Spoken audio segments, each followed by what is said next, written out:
نمیفهمن. من لا یستجیب له الی یوم القیامه.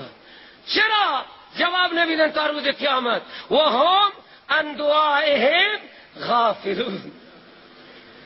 انبیاء علی از حال شما خبر دارن؟ متاسفانه جناب مولوی توحیدی اینجا مغلطه فرمودن و آیاتی که ربطی به موضوع توسل نداره در مورد این موضوع بیان کردن. چنانچه این آیه‌ای که تلاوت کردن مربوط به بت‌هایی میشه که مشرکین میپرستیدن. ببینیم آیا طبق منطق قرآن و روایت اهل سنت تمام رابطه اموات با این دنیا قطع میشه یا نه؟ در خود صحاح اهل سنت اومده، صحیح بخاری و صحیح مسلم نقل کردن که پیامبر بعد از جنگ بدر اومدن در کنار چاه بدر، اونجایی که مرده‌های قریش رو انداخته بودن، اونها رو صدا زدن و فرمودن آیا شما اونچه که خدا وعده داده بود حق یافتی؟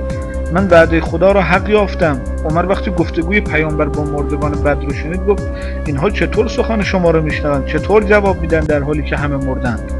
پیامبر فرمود قسم به خدایی که جان من در دست اوست، شما شنواتر از آنها نیستید. اونها بهتر از شما میشنون ولی نمیتونن جواب بدن. شما مدارک این روایت رو نگاه کنید چقدر قطعیه. این نمونه یه روایت صحیح که از منابع معتبر اهل سنت نقل کردیم. اما آیه قرآن هم تصریح داره که آقا جون ولا تحسبن الذین قتلوا فی سبیل الله اموات بل احیاء عند ربهم یرزقون. فکر نکنید اون کسایی که در راه خدا کشته شدن امواتن، بلکه کسانی هستن که نزد پروردگارشون احیان زنده هستن و روزی میخورند. ممکن اینجا شبهه کنن که بگن اینها عند ربهم هستن، چه ربطی به اهل دنیا داره؟ ادامه آیه بعدی رو بخونید جواب این شبهه رو میگیرید که میفرماید فرحین بما آتاهم الله من فضله و یستبشرون. اونان به فضل و رحمتی که از خدا نصیبشان گردیده شادمانند.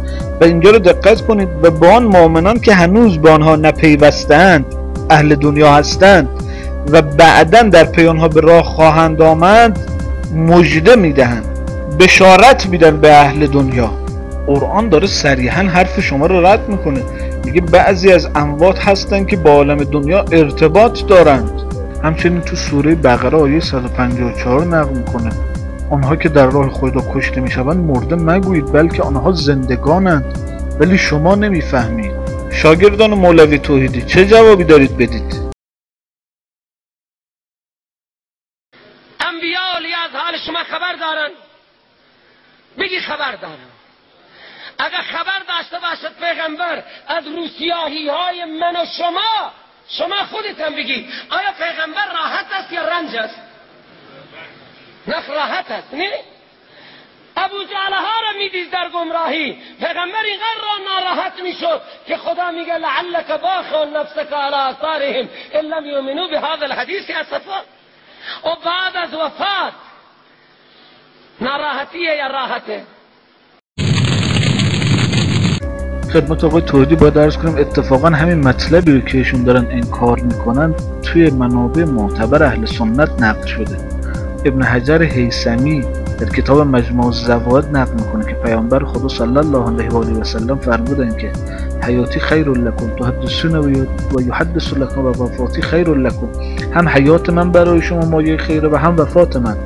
تمام اعمال شما بر من عرضه می شود. اگر کارهای خوب شما را ببینم خدا را شکر می کنم و اگر کارهای بد شما را ببینم از خدای عالم برای شما طلب مغفرت می کنم. اینجا دقت بفرمایید پیامبر صریحا دارن اشاره می‌فرمان که من در زمانی هم که از دنیا رفتم تمام اعمال شما داره بر من عرضه میشه. اون وقت شما چطوری دارید بحث اطلاع داشتن پیامبر رو از زندگان انکار میکنید در صورتی که صریحا داره این مطلب رو اشاره می‌فرمان؟ همچنین ابن حجر اسقلانی که از شخصیت‌های برجسته اهل سنت نقل میکنه که ان الانبیاء احیاء، تمام پیامبران در درون قبر زنده هستند و نماز میخوانند. همچنین قسطلانی که از شخصیت‌های مشهور اهل سنت نقل میکنه که شکی نیست که زنده بودن پیامبران علیهم السلام پس از مرگ امری ثابت و روشن و جاودانه است و پیامبر ما چون برتر از همه پیامبران است زندگی او پس از مرگ کاملتر از سایر انبیا خواهد بود. با وجود این ادله جای تردیدی میمونه که انبیا در حالی که از دنیا رفتن باز هم از اهل دنیا خبر دارن، چنانچه تو روایت اول صریحا پیغمبر میگه تمام اعمال شما در حالی که من از دنیا رفتم باز هم بر من عرضه میشه. امید از کسانی که به دنبال حقیقت هستند با شنیدن حقایق از اون تبعیت بکنن. آمین یا رب العالمین.